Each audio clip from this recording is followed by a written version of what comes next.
Hi guys, oh my god, so last week Jim Allister from the extremist Unionist party, the TUV, managed to rally about a dozen MPs to back his private members bill, the one to end the Windsor Framework and remove the Irish Sea border. The chamber was pretty much empty, a bit like Jim's head. But what Jim lacks in brain cells, he makes up in confidence, and he's moved away from asking the Tories and Labour to do a U-turn on their support for the Windsor Framework and started issuing threats. This one involves Donald Trump, but it seems Jim doesn't fully understand how Agent Orange operates. In this way. The other thing I'd say to the government is this. In their enthusiasm to maintain the unworkable status quo, they maybe should just reflect on the fact that there's about to be a new president in the United States. And that new president of the United States has made it very, very plain that he's in tariff mode. And if he carries through on his tariffs, then this government in this United Kingdom will need a trade deal. And why would a president of the United States do a trade deal with the United Kingdom if that United Kingdom's back door is open into the EU? And that is the consequence of this protocol. You do not have a secure international border in terms of trade. You have a border that is porous into the EU. And if Mr. Trump, by all reports, is pretty adverse to the EU, why would he ever do a deal with the United Kingdom with that back door open? So shouldn't this government be taking this opportunity of this bill to say, right, we're going to fix it, and then we can convince the Americans that we are a safe and secure partner in a trade deal. Because so long as this protocol exists, then that certainty cannot be given to the United States of America. And I think it therefore is in the national interest, it's in the government's interest, it's in our trading interest to fix this arrangement so that we can, on the best possible terms, can pursue a trade deal with America, who at the end of the day are our best friends. Okay. The US is our best friends. All right, okay.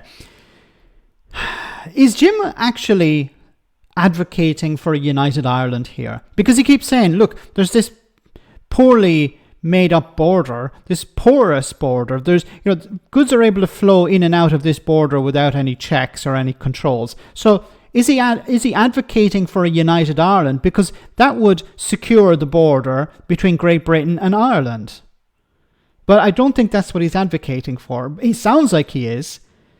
Now, when it comes to Donald Trump and a trade deal would be terrible for Great Britain. But it'd be also terrible for Northern Ireland, because while Jim may think that he can get rid of this Northern Ireland Protocol, Windsor Framework, the Irish Sea border, it's not going away. But under a trade deal, there would be more checks. Because if the UK diverged from EU standards, the UK government, I should say, Westminster decided, we're going to diverge from EU standards, what would that mean for Northern Ireland? Northern Ireland would still be part of the single market when it comes to goods. So it would mean more checks. Something that Jim has been complaining about since the Windsor Framework and since the Northern Ireland Protocol was implemented. He's advocating, it seems, for a trade deal with the United States.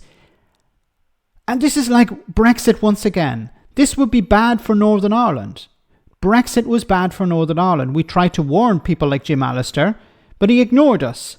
Now he's suggesting we should have a trade deal with the United States.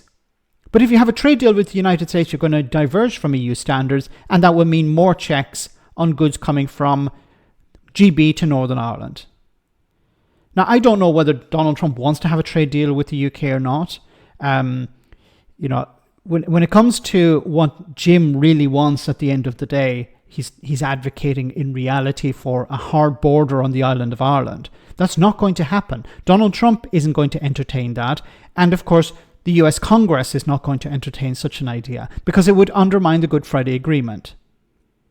Donald Trump didn't mention it before. Donald Trump wouldn't understand it anyway, but it would be Congress that would be pushing back. And Congress have said on a number of occasions they support peace in Northern Ireland, peace on the island of Ireland, and they don't support anything that would undermine the Good Friday Agreement. Doesn't matter if it's Republican or Democrat. There's no advantage to them in undermining the Good Friday Agreement. So why would they do it? To help Jim Allister? Because Jim Allister voted for something he didn't understand? Because Jim Allister didn't get the Brexit that he wanted, that he sold the public? No. Look, the Windsor Framework is the only game in town. Jim Allister can complain as much as he wants about it, but it's not going to go away.